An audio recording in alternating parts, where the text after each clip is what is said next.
Doumbé tombe contre Baki. Baki victorieux ce soir à l'Accor Hotel Arena au 3e round. Un TKO de la part de Baki qui met fin très clairement au trash de Cédric Doumbé, à la surconfiance et à l'arrogance de Cédric Doumbé.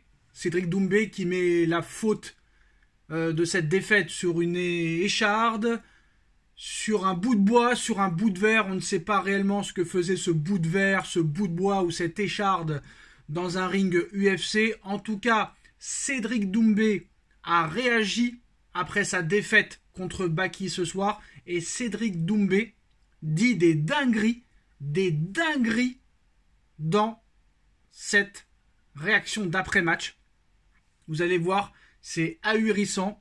Même quand il perd, le gars continue d'être arrogant, continue à dire des choses incroyables sur cette défaite, incroyables sur Baki. Donc on va réagir ensemble sur l'interview d'après-match et sur la réaction de Cédric Doumbé après sa défaite contre Baki ce soir. L'avenir de Cédric Doumbé, l'avenir de Baki, revanche ou pas revanche, réponse dans quelques secondes après l'interview de Cédric Doumbé. Doumbé en interview qui dit tout ce qui s'est passé avant le match, après le match, pendant le match, parle aussi d'une éventuelle revanche et il y a vraiment des grosses infos sur l'interview d'après-match de Cédric Doumbé. On va voir ça ensemble et on va suivre l'interview d'après-match de Cédric Doumbé et qui balance aussi des grosses choses à venir dans les prochaines semaines. Ça va arriver très très vite. On écoute ça ensemble. Alors on va mettre le son à fond. C'est parti. Vous avez dit quoi? Je peux plus le dire là. Comment ça se passe pour les questions, s'il vous plaît? Il y a quelqu'un qui fait? C'est aléatoire? Tout le monde a le temps et tu arrêtes quand tu veux. Alors on va suivre l'interview ensemble. Questions des médias et des journalistes et réponses de Doumbé. Ouais, devant le micro. Voilà, merci. Très intéressant comme interview. Comme vous le savez, Doumbé a perdu ce soir. Levez la main. Okay. Alors qu'il était sûr de gagner, qu'il avait tout prévu. Pour Stade Perform, sur les images, on pense plutôt que c'est une écharde. Est-ce que tu as pu voir ce que tu avais dans le pied? Ouais, c'est une écharde. Finalement, c'est une écharde, c'est pas un bout de verre. C'était très marrant, donc ouais, c'était un bout de bois, je pense. Et est-ce que tu trouves ça logique qu'il y ait ça dans l'octogone? C'est assez bizarre. En fait, je vois déjà les mêmes de moi sur Twitter en train de dire j'ai perdu à cause d'une écharde. Mais non, oui, ça arrive, tu vois. Il y a des gens qui montent avec leur basket, donc c'est la faute à personne, ça arrive. C'est normal qu'il y ait une écharde. C'est comme ça. Qu'est-ce que je te dis? Je peux pas dire c'est la faute à ceux qui ont mis leurs chaussures. Ça arrive, il y a des gens qui montent sur le ring avec leur basket, mais ça a toujours été le cas. Que ce soit les arbitres, les entraîneurs et compagnie. Quoi qu'il en soit, le ring et la cage est nettoyé. On n'a jamais vu ça. On n'a jamais vu ça dans un match où il y a un bout de verre, un bout de bois ou une écharde qui traîne sur un ring. On n'a jamais vu ça. Donc l'excuse quand même paraît bizarre, même si on a vu des preuves qu'il y a eu un problème. Mais est-ce que ça vient pas de lui? Est-ce que ça vient pas du vestiaire? Est-ce que ça vient pas de l'allée quand tu rentres? C'est bizarre. Donc je trouve ça normal, oui. Je peux annoncer le média, vas-y. Shems pour les médias. Faut arrêter de dire qu'une écharde qui traîne sur un ring de UFC ou de MMA ou de PFL comme vous voulez soit normale. C'est pas normal qu'il y ait une écharde ou un bout de verre qui traîne sur un ring. Comme j'ai dit, Ibra TV, il organise depuis des années des combats dans des pelouses, dans de l'herbe, dans des garages, des greniers, des caves pourries. Et on n'a jamais vu ça. Donc à un moment donné, il faut arrêter de trouver des excuses. T'as perdu. Bref, on continue l'interview. Parcours. Moi je trouve ça assez bizarre personnellement qu'ils aient arrêté le combat sur ça, parce que quand il y a des ouvertures durant un combat, le médecin il entre, il vérifie s'il y a quelque chose, et après le combat il peut reprendre. Est-ce que toi tu trouves ça normal? Qu'est-ce que tu as à dire en fait à Marc Godard tout simplement? En fait, de mon expérience de combattant en kickboxing, il est vrai que tu peux pas décider toi-même d'arrêter le combat. Vous vous souvenez tous de ce qui s'est passé avec Arnaud Grégorian contre Murtel Grenard, où il se retourne et il se prend un KO. Ce qui, bon, en tant qu'homme, ça se fait pas, mais il n'a pas respecté les règles lui non plus. Il se retourne et tu peux pas décider toi-même d'arrêter le combat. Du coup, je me tourne vers l'arbitre, parce que je sens qu'il y a un truc qui me vient de ouf, sur l'orteil.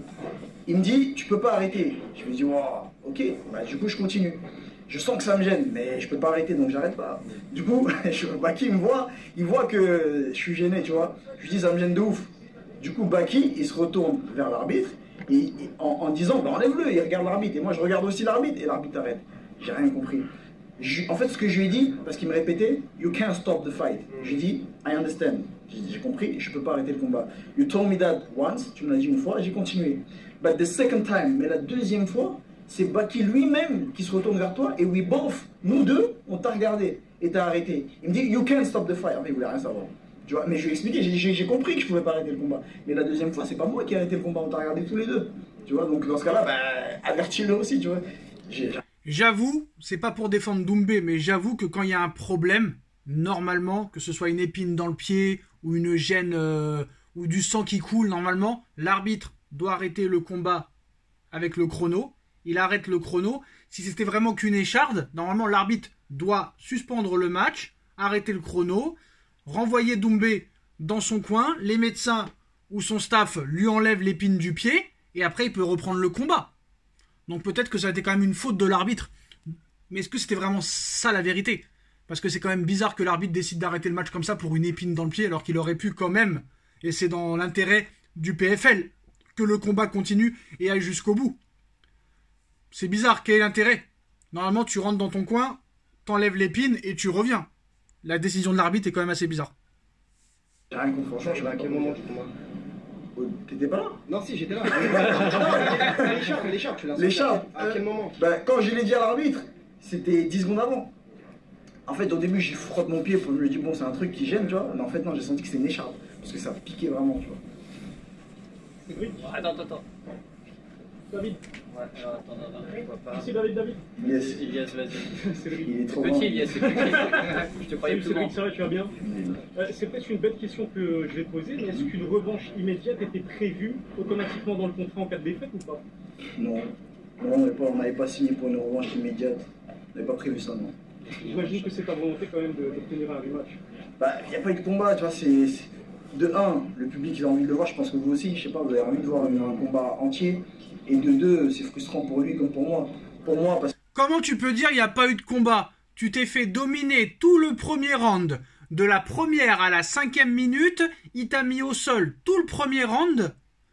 Le match a été jusqu'au 3e round, alors que d'habitude tu mets tes adversaires KO soit au premier, soit au deuxième au bout de 9 secondes. Comment tu oses dire devant les caméras de télévision qu'il n'y a pas eu de match? Ça a été jusqu'au 3e round et tu t'es fait dominer tout le premier round. À un moment donné, il faut arrêter. Ce mec-là ne sait pas ce que c'est d'être humble. Accepte ta défaite. Il ne l'acceptera pas. Et il ose dire en plus de ça que même Baki est déçu de sa victoire parce que Baki aurait voulu gagner d'une autre manière. Bon, ça c'est peut-être possible, mais à un moment donné, accepte que tu as été moins bon ce soir quoi qu'il arrive que Baki. Tu as été moins bon que Baki quoi qu'il arrive. Écharde ou pas écharde, bout de bois ou pas bout de bois, bout de verre ou pas bout de verre. Faut arrêter à un moment donné. Il faut accepter la défaite. C'est une leçon de la vie ça. Tu as fait du trolch, tu as fait du clash.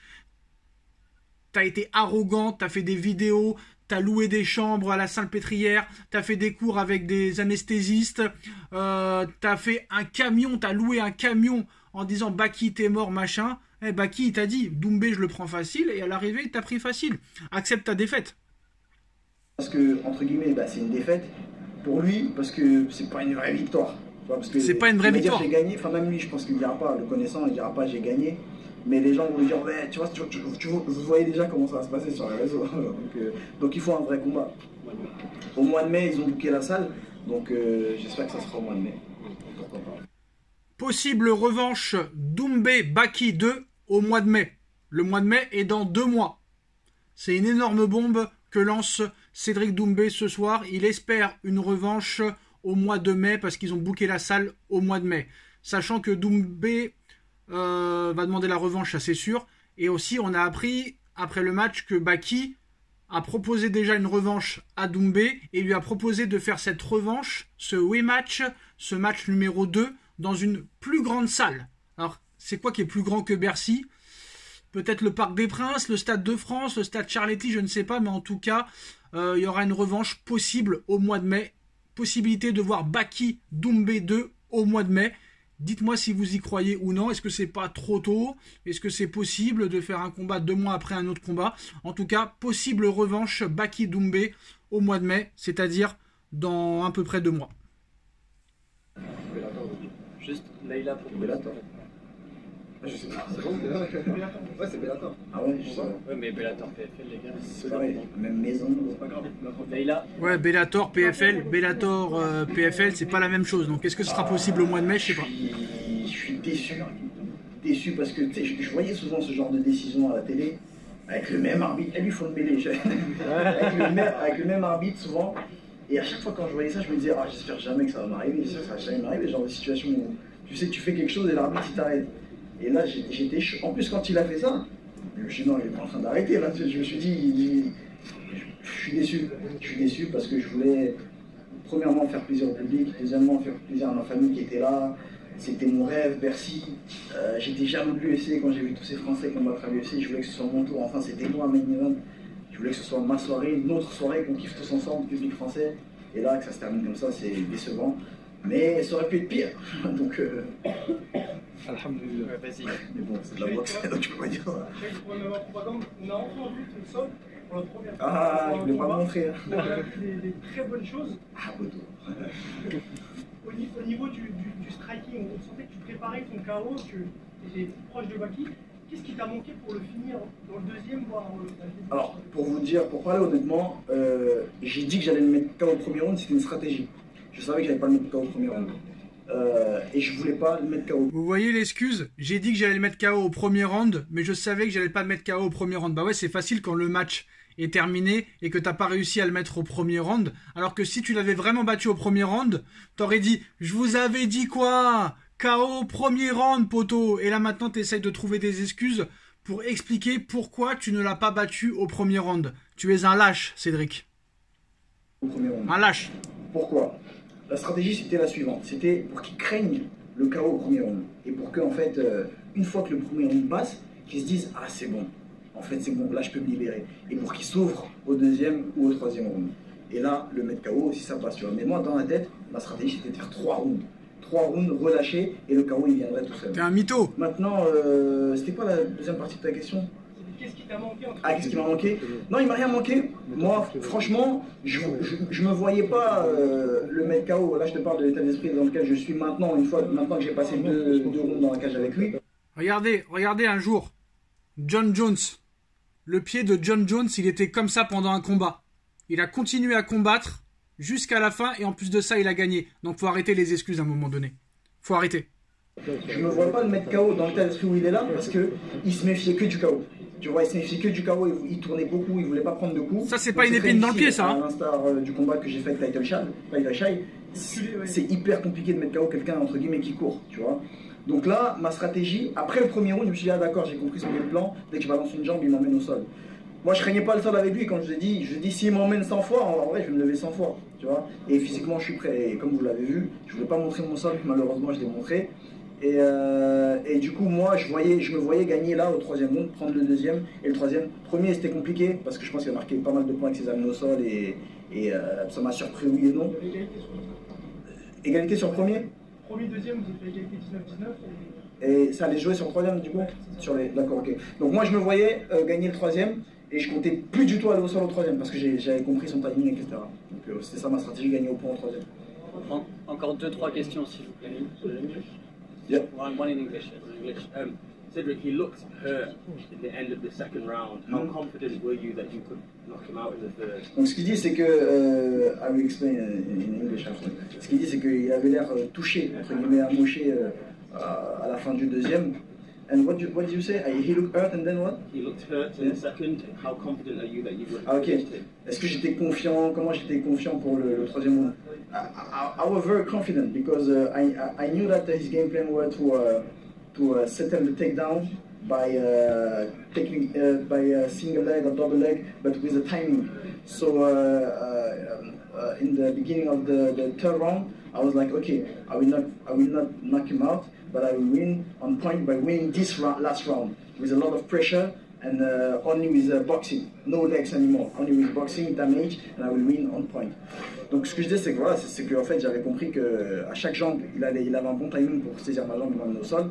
Donc au deuxième round j'ai vu que j'ai beaucoup plus touché en anglaise avec mes points. Et ma stratégie là, c'était je me disais, bah ok, je prends plus aucun takedown. Et le troisième, je le gagne au point avec que de l'anglaise. Et sachant que je suis plus rapide que lui et je serai plus fort, j'allais mettre que de l'anglaise, tête, corps, body, head, body, body. That was the plan for the last round, but unfortunately. 2 dernières questions, s'il vous plaît. Chef. Ouais, vas-y, je t'en prie. Chef.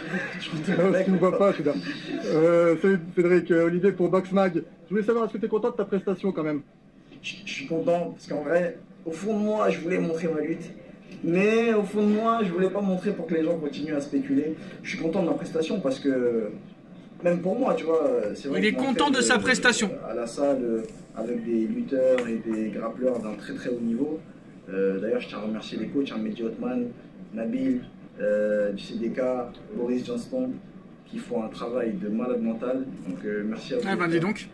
Et je voulais pas montrer ma lutte, mais finalement je suis content de ma prestation parce que je trouve que j'ai fait un bon combat. J'aurais pu faire mieux, parce que je suis meilleur que ça. T'as fait un bon combat. Franchement, je sais pas quoi dire. Tu vois, je comptais m'exprimer pour ce 3 rounds. Dans Faut mieux rien dire, je pense. Je partais pour un 3 rounds. Tu vois, je répétais à Ardonna quand j'aurais dit, j'étais 3 rounds, 3 rounds, 3 rounds. Parce que je sais que mon meilleur ennemi, c'est de chercher le KO. Et je voulais pas faire cette erreur avec lui, tu vois. Donc c'est pour ça que j'ai fait exprès de dire et de chanter que j'allais le mettre KO au premier round pour que ce soit ça dans sa tête. Et moi j'étais là 3 rounds, 3 rounds, 3 rounds, non-stop 3 rounds, takedown, je me relève 3 rounds, 3 rounds. Et je suis J'y crois pas une seconde que tu voulais faire 3 rounds. Il était vraiment très vif quand même. Qu'est-ce qui m'a surpris? Non, parce que j'ai vu dans ses yeux. Je savais qu'il avait un game plan, je savais que c'était le combat de sa vie, donc j'ai pas été surpris. C'est juste, à la première amenée au sol, je me suis dit, eh ben voilà, ça y est, tu l'as, vas-y maintenant exprime-toi. Ça y est, c'est ce que tout le monde voulait voir. Donc ça m'a juste fait sourire un peu la première amenée au sol. Et après, normal, hein, tu sais, c'est pour ça qu'on s'entraîne, c'est pour ce genre de situation. Donc je suis content de ma prestation malgré tout. Dernière question, s'il vous plaît.